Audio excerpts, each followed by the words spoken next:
Good morning students, class 9 math में chapter 7 triangle के बारे में पढ़ रहे थे। आपको पिछली क्लास में त्रिभुज के बारे में बताया गया था। त्रिभुज की भुजाएं और उनके कोण के बारे में डिस्कशन हुआ था। अब आइए इसके आगे प्रमेय पढ़ते हैं। चलिए देखते हैं समद्विबाहु त्रिभुज के गुणधर्म। आपको हमने त्रिभुजों के प्रकार के बारे में क्लियर कर दिया था, तो उसमें से समद्विबाहु त्रिभुज के बारे में बता रहे हैं कि यदि किसी त्रिभुज की दो भुजाएं समान हो तो वह त्रिभुज समद्विबाहु त्रिभुज होता है। समद्विबाहु त्रिभुज के दो बराबर भुजाओं के कोण भी बराबर होते हैं। ठीक, पहला आता है भुजा के बारे में डिस्कशन। ठीक है बेटा, भुजा तो त्रिभुज की दो भुजाएं हैं। इसमें दो भुजाएं, एक भुजा है ए और बी, तो भुजा कैसे लिखते हैं, ए बी। दूसरी भुजा ए से सी आएगी, तो ये क्या आ जाएगा, ए सी। तीसरा कोण के बारे में, कोण बी और कोण सी कैसे डिनोट करेंगे इसको, कोण बी इस प्रकार, कोण सी इस प्रकार। ठीक, तो दोनों भुजाएं बराबर होती हैं, ए बी बराबर है ए सी के। ठीक, दूसरा कोण बी बराबर है कोण सी के। ठीक है,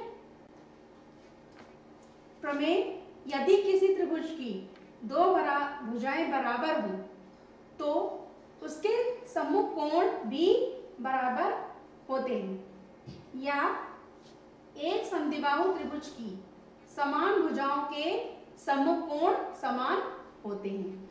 प्रमेय में आपको 4 स्टेप बताए थे, दिया है पहला, दूसरा स्टेप बताया था सिद्ध करना है, तीसरा रचना और चौथा बताया था उत्पत्ति।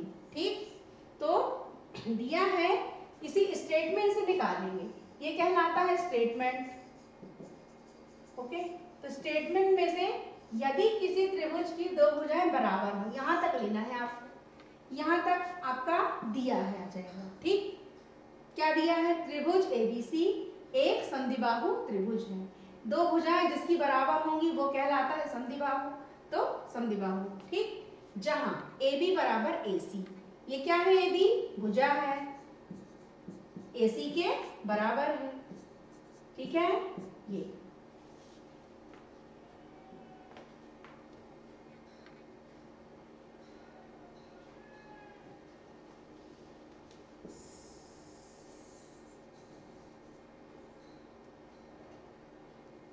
ठीक है, ये भुजा ए और बी, इसको लिखेंगे ए बी, फिर सी, ये भुजा होगी ए से सी। ठीक, अब सिद्ध करना है, यानी आंसर निकालना है आपको, कोण बी। ओके, कोण बी बराबर कोण सी के, बी जो है ये रहा, कोण बी ये रहा और सी ये रहा। ठीक, ये आंसर निकालना है। रचना, कोण बी ए सी का समद्विभाजक एडी खींचा। बी ए सी का समद्विभाजक का मतलब होता है जो बीसी रेखा है आपकी ये वाली, इसका समद्विभाजन करना। ठीक, तो समद्विभाजन वाला भाग वो आगे पढ़ेंगे हम, तो बीसी का आधा जो है वो होगा समद्विभाग, हाफ। ठीक, यहां से ए और डी एक रेखा खींचेंगे और उसको कहते हैं लंब समद्विभाजक कहते हैं। ठीक है बेटा,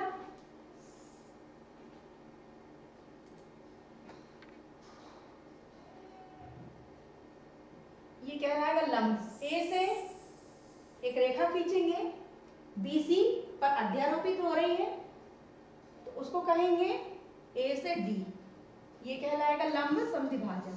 ठीक, अब आगे देखते हैं उपपत्ति।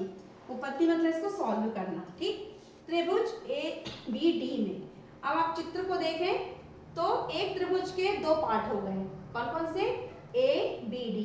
ये भी क्या है, एक समकोण त्रिभुज है। हाँ, उत्पत्ति यानी सॉल्व करना। तो सॉल्व करेंगे कि त्रिभुज एबीडी, ठीक, त्रिभुज एबीडी और दूसरा त्रिभुज बन रहा है त्रिभुज एसीडी, ठीक है बेटा, ए सी और ये डी, ठीक, में तुलना करना है हमको, कंपेयर करिए। तो कंपेयर करने पे भुजाएं और कोण कुछ बराबर हैं, देखते हैं। तो कंपेयर करने पे पाया कि ए बी जो भुजा है वो किसके बराबर है, ए सी की। ये कहाँ से आया, आपका दिया है, दिया है में आप देखिए फिर से, ए बी भुजा ए सी के बराबर है, ठीक। अगला कोण बी ए डी,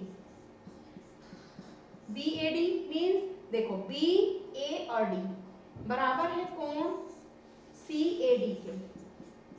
ये क्या है, रचना से, अपने रचना में क्या है देखें कि बी ए सी का संधिभाजक ए डी खींचा, ठीक। तो ये दो त्रिभुज बन गए, ठीक। तो A D is equal to A D हो जाएगा।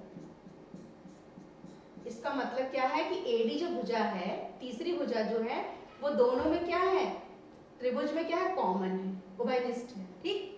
तो इसको उभयनिष्ठ भुजा कहा, ओके, ठीक, उभयनिष्ठ भुजा। अब देखिए पहला क्या लिया था हमने, क्या लिया था, ए बी क्या भुजा, फिर दूसरा लिया कोण और तीसरा क्या लिया, भुजा। आया समझ में, फिर से बताते हैं, भुजा, ये कोण और ये क्या है, भुजा, ओके। तो इसमें क्या लगाएंगे, भुजा कोण भुजा गुणधर्म से, दो भुजाएं और एक कोण गुणधर्म से क्या हो जाएगा, ये त्रिभुज ए बी डी और त्रिभुज ए सी डी क्या हो जाएगा, सर्वांगसम हो जाएगा, ठीक है ना। भुजा कोण भुजा आपको पढ़ा चुके हैं। अतः क्या होगा, जो कोण बी है वो कोण सी के बराबर होगा, ओके, बराबर कोण सी के। यही सिद्ध करना था ना हमें, आंसर लाना था। ये आंसर आया बी बराबर सी के, ठीक। इंपॉर्टेंट क्वेश्चन देखेंगे। आईएमपी है कि एबीसी एक समकोण त्रिभुज है जिसमें कोण ए बराबर है 90 अंश और ए बी बराबर ए सी, यानी भुजा जो है वो बराबर है। तो कोण बी और कोण सी का मान ज्ञात कीजिए। ए का मान दिया है 90 डिग्री, ठीक, बी और सी क्या करना है, ज्ञात करना है, ठीक है। हल में त्रिभुज एबीसी, तो त्रिभुज बना लिया, इसमें एबीसी में होगा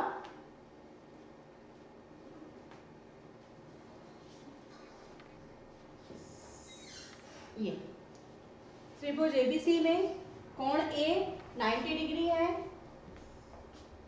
ए की वैल्यू कितनी है बेटा, 90 डिग्री, ठीक है। और ए बी बराबर ए सी, यानी जो भुजा है ए और बी और सी दोनों क्या है, ये बराबर है, ओके। फिर आता है कोण बी बराबर कोण सी, कौन सा है, ये प्रमेय द्वारा है, आपने प्रमेय पढ़ा अभी, तो उस प्रमेय से क्या हो जाएगा कि कोण बी बराबर क्या हो जाएगा, कोण सी के, ठीक। अब आपको पता है कि कोण ए और कोण बी और कोण सी बराबर 180 अंश होता है। त्रिभुज के तीन कोणों का योग 180 अंश होता है, आपको बता चुके हैं हम, ठीक। तो कोण ए धन कोण बी धन कोण सी बराबर 180, ठीक है। अब यहाँ चूंकि क्या दिया है, बी और सी बराबर है, तो क्या लिख सकते हैं हम, इस बी की जगह कोण ए प्लस इस सी की जगह क्या लिख सकते हैं, बी को, ओके, पुट कर सकते हैं। तो कोण बी प्लस इस सी के जगह पे कोण बी लिखा हमने बराबर 180 अंश, ठीक है ना, ये आया।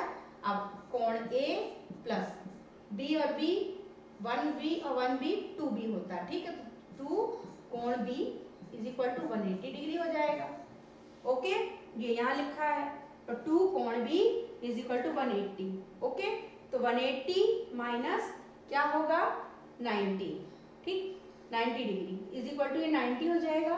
तो कोण बी इज इक्वल टू 90/2, 2 और 90 को कैंसिल करेंगे तो आ जाएगा 45, ठीक। अब जब कोण बी की वैल्यू 45 होगी तो कोण सी बराबर कोण बी के है, तो जो बी की वैल्यू है वो क्या होगी, सी की वैल्यू होगी, ठीक है। इंपॉर्टेंट क्वेश्चन है IMP क्वेश्चन है ये कि दर्शाइए कि किसी समबाहु त्रिभुज का प्रत्येक कोण 60 अंश का होता है। आपको पता है बच्चों, समबाहु त्रिभुज में तीनों भुजाएं क्या होती हैं? बराबर होती हैं। ठीक, तो हल माना त्रिभुज ABC एक समबाहु त्रिभुज है। देखो आप चित्र, त्रिभुज दिखाई दे रहा है आपको, और तीनों की भुजाएं क्या है? वो एक जैसी है। ठीक है, ये समबाहु हो गया, कोण A, B और C। ठीक है, भुजा तीनों बराबर है, तो कैसे लिखेंगे इसको? AB बराबर AC बराबर PC। ओके, ये क्या हुई? भुजाएं हुई। ठीक है, अब AB बराबर AC की, AB भुजा, ये वाली भुजा जो है वो इस AC के बराबर है। ठीक, और जो कोण B है, ये वाला, ये पोर्शन,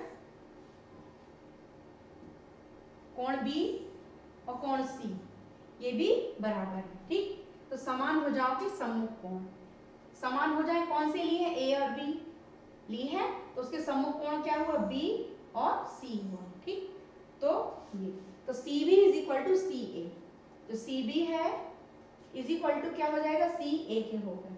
ठीक, अतः कोण A बराबर कोण B के होगा, मतलब जो B का मान है वो C का और A का तीनों एक ही होगा, तो ये क्या हो जाएगा? 60 अंश हो जाएगा। ओके, A भी है, ये भी 60 है, B 60 और C ये भी 60 अंश। ठीक है, ये कहलाएगा समबाहु त्रिभुज। ठीक, अब समीकरण 1 और 2 से, समीकरण 1 में था पहला कोण A बराबर कोण B बराबर कोण C, दोनों समीकरण से ये तीनों इक्वल हो गए। ठीक, तथा अब ये आपको मालूम रहता है, ये ज्ञात रहता है ना कि त्रिभुज के तीन कोणों का योग कितना होता है? 180 अंश होता है। कैसे? ये देखिए, फिर से रिवाइंड करा रही हूं आप लोगों को कि कैसे होता है। देखिए, एक चित्र बनाया हमने, है त्रिभुज, अब इसके तीन कोण लेते हैं, A, B और C। ठीक, आपको अभी बताया कि समबाहु त्रिभुज जो है 60 अंश का होना चाहिए। अगर ये 60 है अंश, B 60 अंश और C ये भी 60 अंश, तो तीनों जब जोड़ेंगे हम 60 धन 60 धन 60 करेंगे, क्या आएगा बच्चों? 180 अंश आएगा। आएगा 60 अंश, मतलब ये कोण A धन कोण B और धन कोण C की वैल्यू हो गई 180 अंश। ओके, ये वाला कहाँ लिखा है? तथा ABC बराबर 180 अंश त्रिभुज के तीन कोणों का योग नियम। ठीक है, तो जब तीनों की वैल्यू 180 अंश के बराबर है तो क्या होगा? यहाँ पे A, B और C तीनों बराबर है, इसका मतलब क्या होगा कि इस B के स्थान पे हम क्या लिख सकते हैं? A को। ओके, इस C के स्थान पे भी क्या लिख सकते हैं? A को लिख सकते हैं, ये लिख लिया, A और A बराबर 180 अंश। ठीक, अब 1A 1A और 1A तीनों जोड़ेंगे तो क्या बनेगा? 3A बनेगा। 3 कोण A is equal to 180। Okay, then कोण A इज इक्वल टू, ये 60 कैसे आएगा? इसके पहले का स्टेप देखो, कोण A इज इक्वल टू आ जाएगा 180 बाय क्या करेंगे? 3 करेंगे। ठीक, कैंसिल करो 3 से, 3 1 जा 3 और 3 6 जा मतलब 60 का। ठीक है, तो ये आ जाएगा 60 डिग्री कोण A की वैल्यू। जब कोण A की वैल्यू 60 है तो B की भी 60 होगी और C की भी 60 होगी। ठीक है, अतः समबाहु त्रिभुज के सभी कोणों का योग कितना होता है? 60 अंश के बराबर होता है। ओके, होमवर्क, समद्विबाहु त्रिभुज किसे कहते हैं? दूसरा, समद्विबाहु त्रिभुज के गुणधर्म लिखिए। भुजा कोण भुजा गुणधर्म बताइए। सिद्ध कीजिए कि किसी समबाहु त्रिभुज का प्रत्येक कोण 60 अंश का होता है। दिए गए प्रश्न में चित्रों को बनाकर नामांकित करें। आपको ये पूरे क्वेश्चंस अपनी नोटबुक में इंपॉर्टेंट नोट करना है, चित्रों को बनाना है अच्छे से और नामांकित करना है, याद करना है, और उसकी प्रैक्टिस बहुत जरूरी है।